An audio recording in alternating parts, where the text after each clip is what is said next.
Un couple de sociologues, à Paris. Monique et Michel Pinson-Charlot, spécialistes de la bourgeoisie et auteurs d'un livre Coup de poing.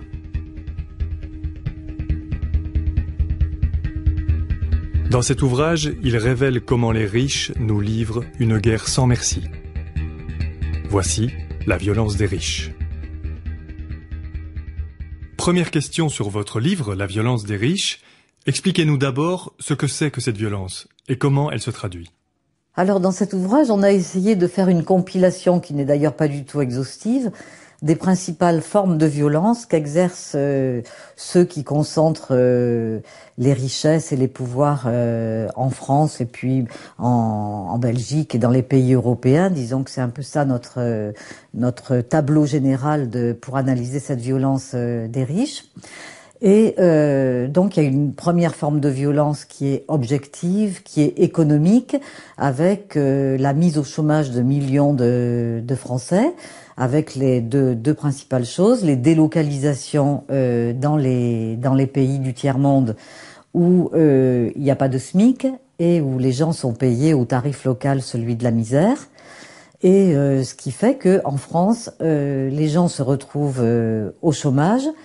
Et donc ça, c'est une forme de violence qui est objective, économique et qui s'inscrit dans l'espace. On ouvre le livre sur une région qui est justement très proche des Ardennes, qui est les Ardennes, très proche de la Belgique, et où là, quand on se promène dans la vallée de la Meuse française, c'est un décor de mort. C'est les ouvriers non seulement sont traités de coûts et de charges par les plus riches, mais en même temps, on les laisse vivre avec des friches industrielles qui leur disent une seconde fois qu'ils ne sont plus rien, qu'ils ne sont plus que des déchets et des rebuts de la société. Ça, c'est la première forme de violence très objective, très économique, très dure, très violente. Et puis ensuite, il y a des formes de violence beaucoup plus insidieuses. Et c'est ça qui fait, je crois, plus l'intérêt de notre livre, parce que ce sont des formes de violence qui touchent le cerveau, qui touchent profondément nos têtes et notre intériorisation du social, et qui fait que on aboutit à ce que nous appelons la servitude involontaire, parce que elle n'est pas volontaire, elle est le résultat de différentes manipulations qu'opèrent les puissants sur les classes moyennes et les classes populaires.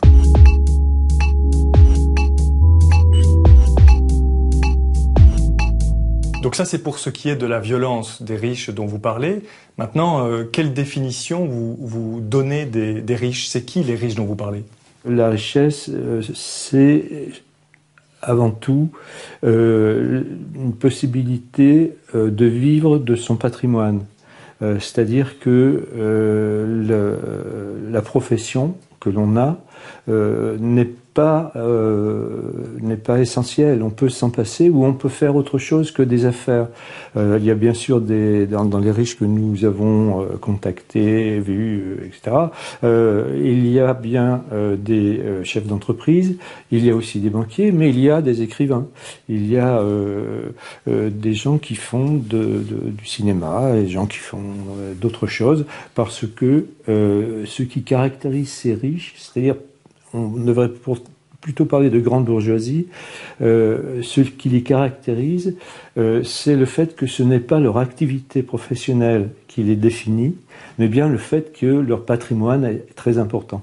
C'est une vraie classe sociale au sens marxiste du terme, c'est-à-dire en soi, avec des conditions de vie, suffisamment d'argent, de culture, de réseaux sociaux, de prestance symbolique, pour se retrouver ensemble dans les beaux quartiers et se reconnaître et se coopter dans les cercles, et une classe sociale pour soi, c'est-à-dire une classe sociale qui est mobilisée pour la défense de ses intérêts. Cette mobilisation de cette classe se fait sur tous les fronts, la finance, la politique, le monde des médias, le monde de l'art, la littérature, la peinture, les châteaux classés monuments historiques, les paysages, enfin l'eau, rien n'est laissé au hasard, sur tous les fronts et dans tous les instants.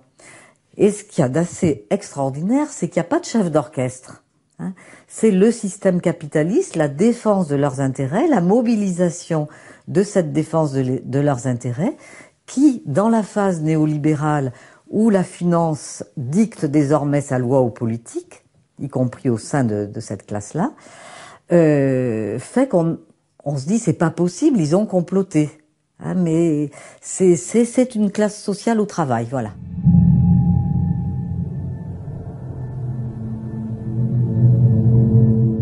Quels sont les mécanismes de la domination des riches? Alors, il y a de nombreux mécanismes qui sont mis en œuvre et qui font justement l'objet de cette espèce de panorama qu'on a essayé de faire dans cet ouvrage. Bien montrer qu'il s'agit bien d'une guerre des classes que mènent ces plus riches contre les peuples. Depuis 2007 et 2008, où il y a eu cette crise purement financière et spéculative, qui a créé des dettes privées considérables. En France, par exemple, Nicolas Sarkozy a tout de suite apporté 360 milliards pour aider les banques à pas s'écrouler. 360 milliards d'euros, vous voyez, ça règle immédiatement tous les déficits et la dette de la France. Et donc, ils se sont servis d'une spéculation totalement folle, totalement débridée, totalement destructrice pour la planète et les peuples, comme arme supplémentaire pour mieux asservir les peuples. Ils ont transformé cette dette privée en dette publique, demandant au peuple de financer cette dette avec des plans d'austérité et la destruction, comme Michel l'a dit, des services publics et des protections sociales. Voilà un exemple avec une arme financière, mais qui n'est pas qu'une arme financière, parce que c'est relayé par des armes politiques, des armes idéologiques, et puis une violence objective. Hein, vous allez vous serrer la ceinture. Mais c'est une histoire inimaginable. Quand je le raconte comme ça, on se dit mais c'est naïf, c'est un conte de bas étage, eh ben c'est pourtant ça. C'est ça la réalité. On est dans un infantilisme économique, un infantilisme idéologique, un infantilisme, une régression intellectuelle totale. On nous fait avaler cette histoire. Et le problème, c'est que les peuples, à partir de toutes les manipulations idéologiques et linguistiques dont j'ai parlé, sont tétanisés par le côté brutal, animal, incroyable, impossible à même réfléchir, à même pouvoir accepter, tellement c'est inouï. C'est-à-dire qu'il y a une guerre qui a une dimension psychologique. C'est très important de justement rendre responsables les peuples des méfaits de ce libéralisme financier qui a été à l'origine des problèmes de la crise de 2008, qui continue maintenant d'ailleurs. Il y a le contrôle des moyens d'information, par exemple.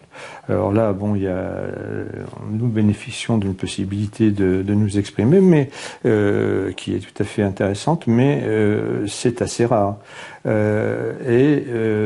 Nous avons, en France, été victimes de censure qui faisait que des entretiens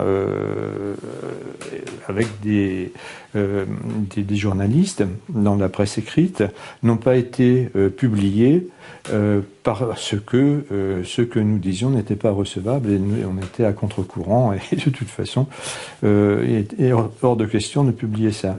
Donc il y a un recul de la conscience politique, un recul de la contestation politique qui est très dangereux aujourd'hui.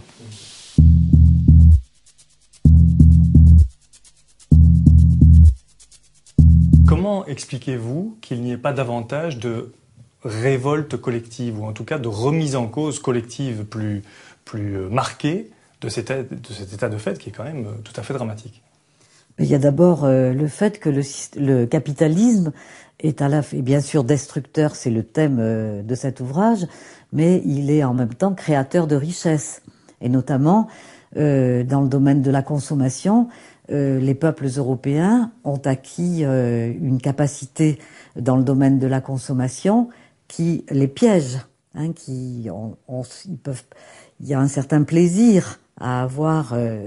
Michel, par exemple, notre fils, lui a offert pour Noël un iPad ou un iPhone, mais il était content. C'est tout à fait pareil, mais Monique n'est pas très compétente. Il avait les yeux qui lui sortaient de la tête, et puis tous les matins, il est là, il regarde son manuel, et tout ça, ça l'occupe, et il est vraiment content.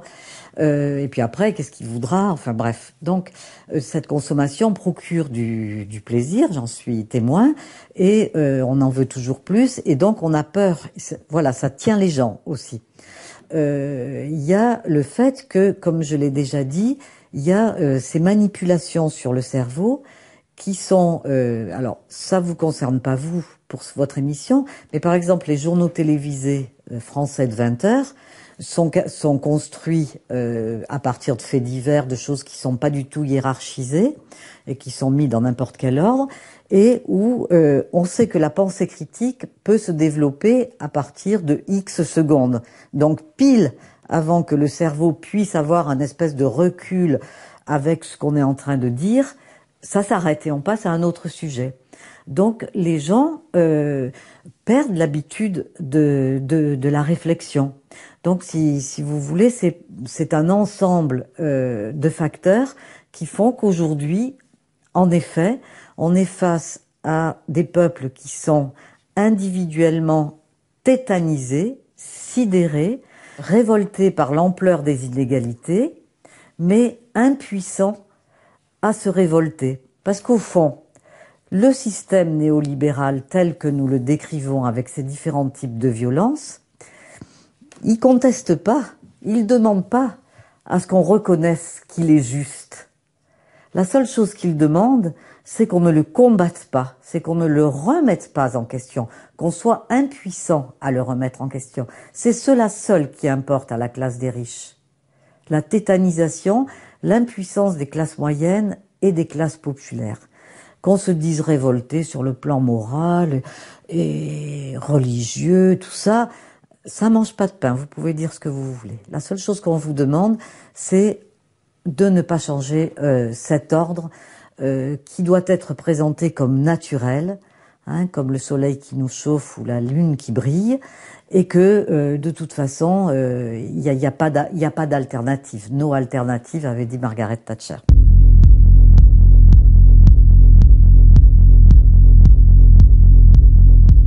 Cette violence symbolique est décisive sur la possibilité de se révolter. On ne peut finalement se révolter que lorsqu'on ne respecte plus, on ne prend plus au sérieux cette suprématie, cette hiérarchie, et on se dit, moi aussi, je suis un être humain, je les vaux bien, et je travaille. Si je ne travaille plus, comment ils vont se démerder? Ils n'y arriveront pas. Donc, il faut cette conscience-là, cette conscience de classe finalement, et de se dire que ce n'est pas juste que il y ait, parce que en plus il y a le problème de la reproduction. C'est de génération en génération qu'ils sont dominants. Donc on est dans des systèmes qui deviennent ceux d'une sorte de noblesse de l'argent, d'aristocratie de l'argent.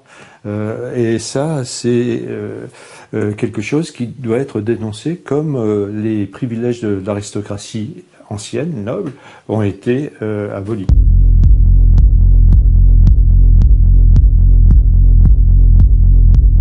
Pour nous, il y a eu Margaret Thatcher, puis Tony Blair.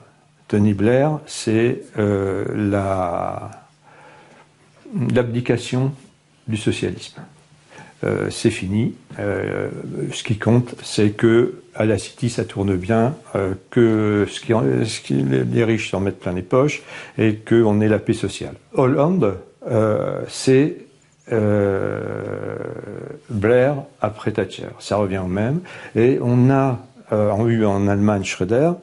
Donc il y a eu en Europe un recul des forces, y compris pas vraiment révolutionnaires, hein, simplement socialistes qui voulaient des droits sociaux, qui voulaient freiner le pouvoir du capital, etc. Bon, tout ça a reculé et pour avoir des dirigeants socialistes qui sont acquis au néolibéralisme. Or, le néolibéralisme n'a qu'un objectif, c'est faire de l'argent, et que les riches soient encore plus riches. C'est ça, le néolibéralisme. Il n'y a pas d'autre philosophie. Ça veut dire que pour vous, la gauche européenne, dans son ensemble, a capitulé? Oui. Complètement.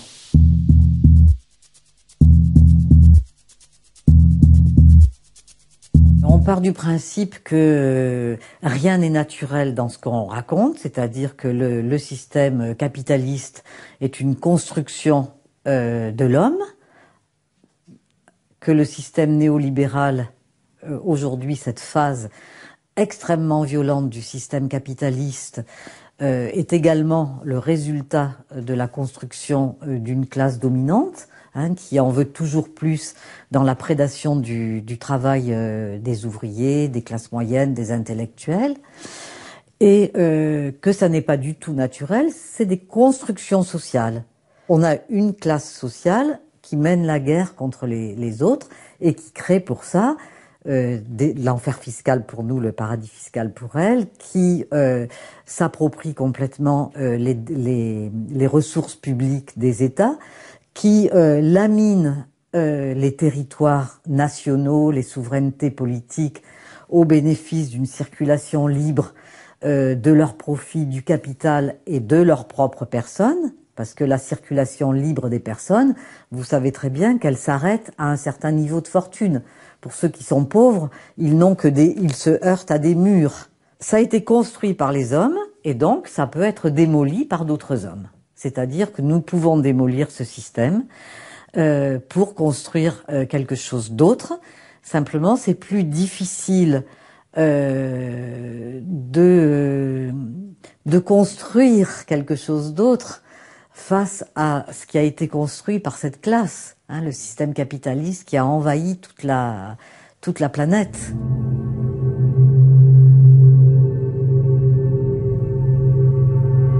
On a aujourd'hui avec le néolibéralisme, une véritable somatisation des rapports sociaux. Dans cette guerre de classe, on marque les corps. Autrefois, on marquait les corps des pauvres pour les punir. Je sais pas, Arlette Farge raconte des histoires atroces au fer, comme tu dis, au fer rouge, voilà. Et là, maintenant, on les marque de façon insidieuse à travers des stratégies alimentaires qui, par exemple, jusqu'au mois de mars 2013, en France, il y avait des teneurs en sucre, en sel et en graisse beaucoup plus élevées dans les aliments de base vendus dans les Antilles françaises qu'en métropole, pour que les Antillais qui aiment bien boire des sodas, aient des corps qui soient marqués par l'obésité, par le surpoids, pour rendre visible leur statut de dominé. Et pour vous, c'est une volonté délibérée? Écoutez, quand les députés du Parlement européen ont voulu tout simplement faire diminuer, alors pour l'ensemble des pays européens, les teneurs en sucre, en graisse et en sel dans les aliments industriels qui sont les aliments des pauvres, qui sont les aliments des plus démunis, le lobbying a été tel que ça a été retiré, mais en l'espace d'une semaine. Ils n'avaient jamais subi un tel lobbying. Donc voilà, la réponse, c'est la mobilisation des intérêts des dominants. Alors ce sont des intérêts qui sont économiques, mais vous ne me cacherez pas que derrière, on ne peut pas m'empêcher d'y voir des manipulations sur les corps des pauvres.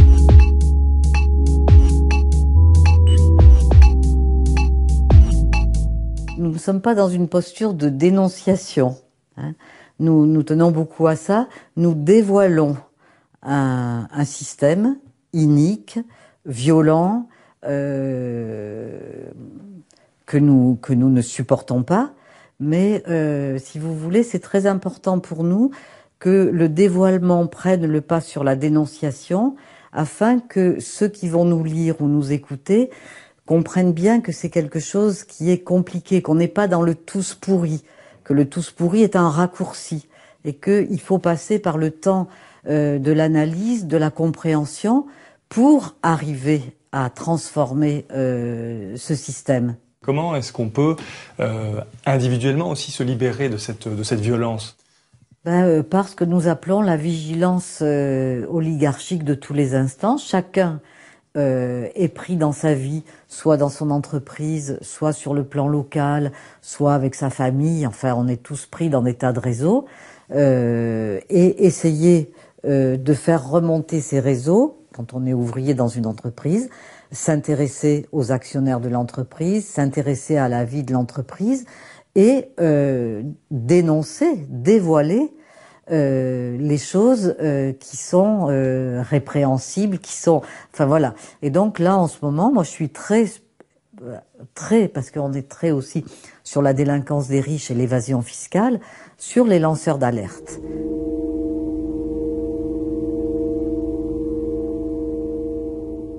Vous terminez votre livre en disant que le chaos c'est maintenant et qu'il est urgent de rompre avec le capitalisme. Et donc, quelle adresse, quel message enverriez-vous aux téléspectateurs, téléspectatrices qui vous regardent? Ce serait un message empreint d'une certaine gravité. Parce que c'est vrai que ce que nous avons découvert après 30 ans de travail sur ceux qui concentrent toutes les richesses et tous les pouvoirs est très inquiétant pour l'avenir. Et donc, c'est que chacun prenne ce message comme il peut le capter, avec sérieux. Nous ne fabulons pas, nous n'inventons pas du tout un mauvais complot. Nous décrivons une guerre de classe que mènent les plus riches et qui ira jusqu'à un processus soit d'élimination de nombreux êtres humains par million, voire par milliard, soit un processus, et les deux n'étant pas incompatibles, de déshumanisation profonde des catégories des êtres humains les plus défavorisés. Et donc le chaos, c'est maintenant. Alors c'est vrai qu'il y a ce paradoxe de dire ça dans un petit pavillon de la banlieue parisienne, assis dans des fauteuils de style et tout ça, de se dire mais c'est pas possible, ils sont dans un univers cotonneux et puis ils crient au feu.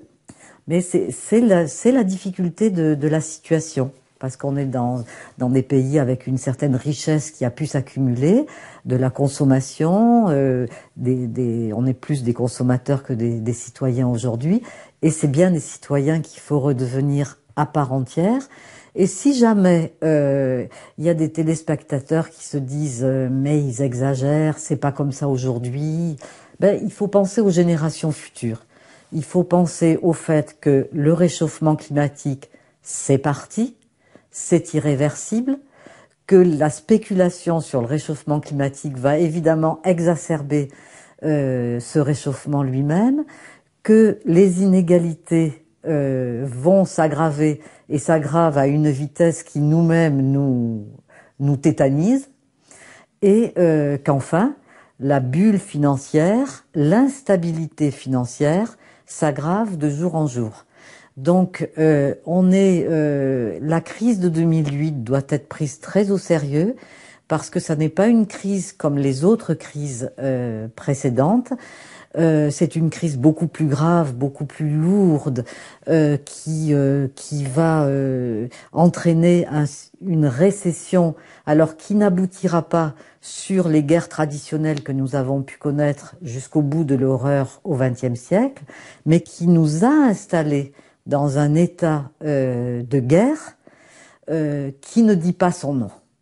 Et donc il faut prendre au sérieux cette idée de guerre des classes. D'ailleurs, c'est pas nous qui l'avons inventée, puisque c'est la principale fortune américaine, Warren Buffett, qui a dit, en effet, nous sommes dans une guerre des classes, et cette guerre des classes, c'est ma classe, les riches qui la menons et qui sommes en train de la gagner.